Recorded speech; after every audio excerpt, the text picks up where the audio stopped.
What's it feel like to control the UK boxing frame? Say again? What's it feel like to control the UK boxing?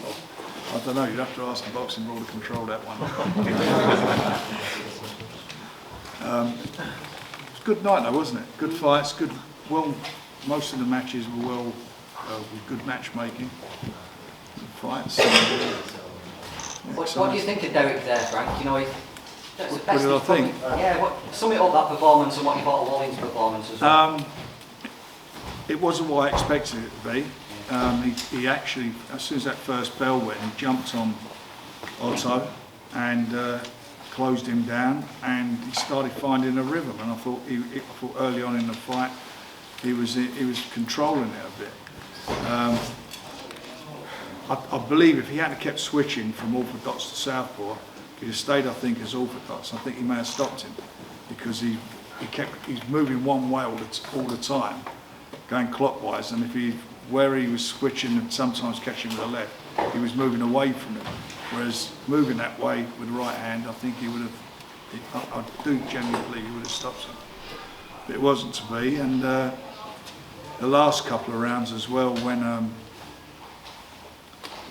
he came back into it a bit, Wallin, didn't he? He came back into it, and he gritted his teeth and again, and he was talking in there, he said there's a couple of moments in the fight where he didn't feel he had anything left, but he found it and done what he had to do.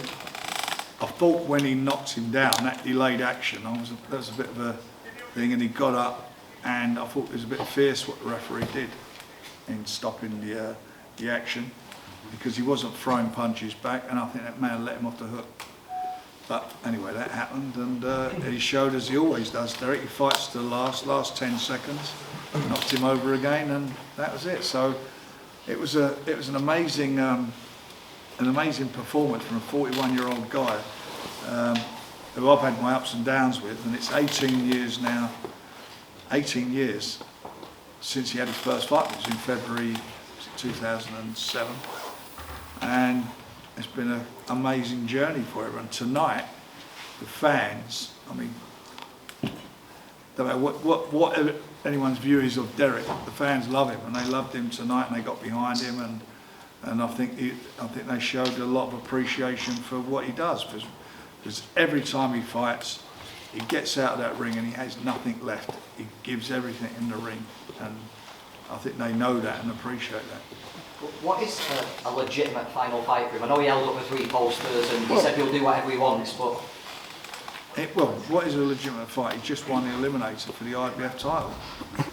So, on a 50th fight, what do you want to do? Do you want to fight for a title? Or what? I don't know. Do you want to go where the money is?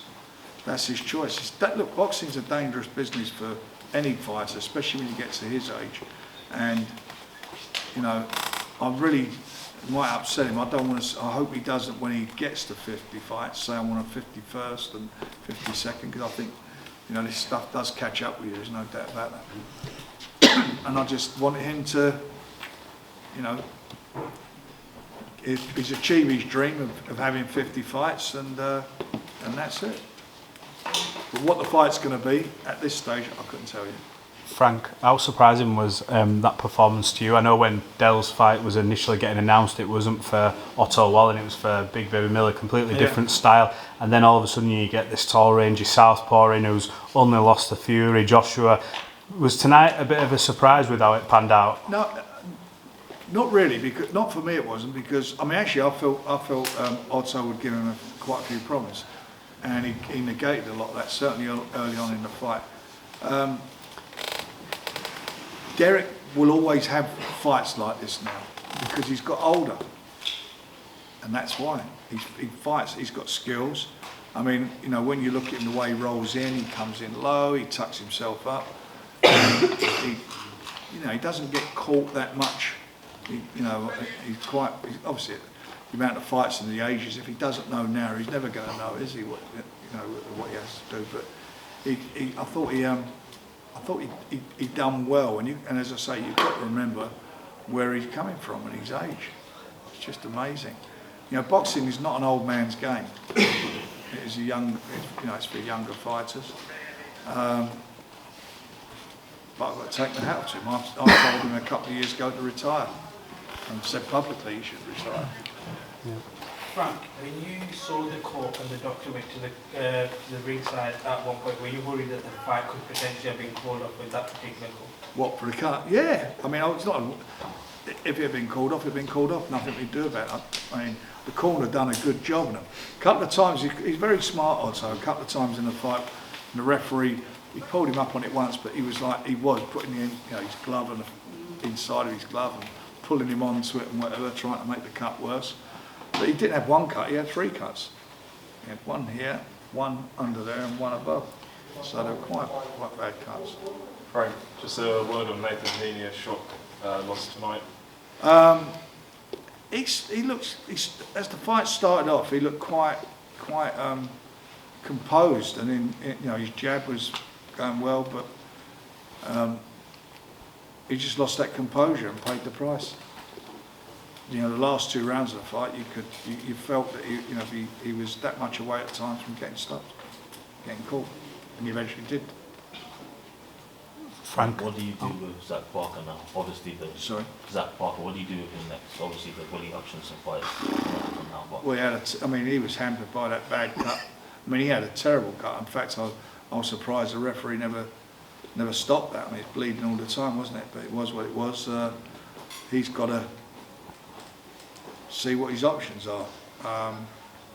And he's going to be out of the ring for a while waiting for that cut to heal. Then we'll see what's what. That hampered him in a big way, that cut. And there's a couple of times in the fight again when he got it together, he hurt him, and did hurt him. But he wasn't able to follow up. And I think, when you've got a cut, and I said, first thing I said to him after the fight, you kept making it worse. When you're pouring it in like you're doing, it's basic stuff. If you're doing that, you're making the cut worse. You leave it alone. And you're pouring it, you're pulling it apart, and that's what he did. And he's done that quite a few times during the fight. And on Masood, after the performance today, what did you think of the fight? Oh, Masood? Yeah. I thought it was a cracking little fight. I thought it was a very close fight. You could do that one again, couldn't you? And it was a very, very close fight, an enjoyable fight. Yeah, I thought he boxed well. I thought Rafferty done really well. It was a very, against an opponent who comes to fight, and I think that he boxed extremely well and eventually broke him down. He worked him out and broke him down, and he done it in good style. Frank, we've got a 140s at the moment. We're on a good run. We had Azim, Smith, Catterall next week. Rafferty's there right in the middle. I know he's a step away, but how do you see him progressing to that level? You got Piers O'Leary in your same stable, which would be a I'd like to see. Liam Davis has moved up now. That's another good fight. And they're ticket sellers. I mean, what's happened with these guys tonight? I guarantee you, nobody thought this would be the amount of people here tonight. Nobody. And we promoted the backside of it. We made some really good matches with good ticket selling fighters, and it was a tremendous atmosphere. And they all stayed right to the end. All of them were there to the end. And these youngsters that we've been really working with over the last few years, they're all building. Nearly all of them have got a good following. So, in that particular division, the 140, we're blessed with some good talent there. I mean, I'm not. Queensberry probably got the best stable of boxers and best young fighters in the world, including America. Frank, Tyson was sat next to you ringside earlier today. Did you guys speak about his future or what he's up to at the moment? Tyson Fury? Yeah, we didn't talk about that. No, he came to see his cousin Walter box, and he was happy, and then he got off. He looked quite healthy as well. He is healthy. He's had a few breaks. He's with his family. As I've said, on many occasions, he had a real tough year last year. 3 training camps, real tough training camps. The cut eye, which delayed the first Usyk fight, and he doesn't. He doesn't cut corners. When he goes into a training camp, he's like keeps away from the family, the kids, and he sacrificed a lot. He's a very, he's very comfortable financially. He's in a good place at the moment, and just keep enjoying it. He's got a few things I know that are announcing, which are not boxing, not boxing, but I'm quite sure going to be very interesting. What will be announced, they're quite exciting. So I don't think you're going to see him in the ring any time this year if he comes back. And I really don't. I don't think he should. I think he should enjoy what he's doing. Frank, I saw Anthony Yarde ringside sat next to you as well. Sorry? Anthony Yarde was there as well ringside. Obviously, everyone's talked about what's going on in the background now. Has that all been sort of put to bed? Are you moving forward? Cool, and we're working together. Yeah, is he back signed with Queensberry? Yep. Nice. Frank, what do you remember about Derek's debut? He debuted on an Amir Khan card, I think at Cedars Hill. Who's this? Derek Chisora's debut. Yeah. Do you remember much about that in 2007? I think it No, was. I don't. No. I don't. You remind me. It's funny. You don't really on the guys starting out. No, but I remember when we were signing him. I remember we sat down and Dean Powell was alive then, and when we done the deal, and yeah, it's been a bit of a, when you think 18 years ago. I mean, it's amazing. How old were you 18 years ago? Jesus Christ, young. Too young to be working. Yeah. I'm saying it's a long time in boxing. Derek told me a story that you and Dean Powell had a bet about the first Sam Sexton fight. I think you thought Sam had beat him, and Dean Powell said Derek could win. Do you remember that? Derek told me that. David who? Derek Chisora. He got it wrong. Yeah. Any others? Just quick one. Last one. What hold do you think Derek Chisora will leave in the heavyweight division once he obviously finishes at 50?